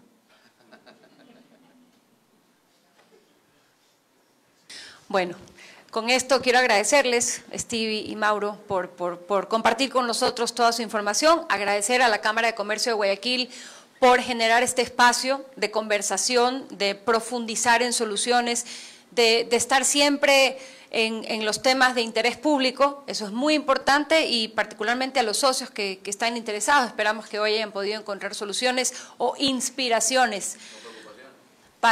Bueno, preocupaciones ya estaban, yo creo, pero trabajemos en las motivaciones y las inspiraciones, en esos proyectos de 5 megavatios que son más reales, que están más cerca de la mano, que de repente haciendo un pool de inversionistas se pueden lograr, y que es lo que nos permite hoy por hoy la norma. Pero no dejen de rezar. Y a seguir rezando, y bueno, y con mucho gusto llegamos a la Semana Santa, así que un gusto estar con ustedes. Gracias a cada uno de los presentes, gracias a la Cámara y gracias a nuestros panelistas.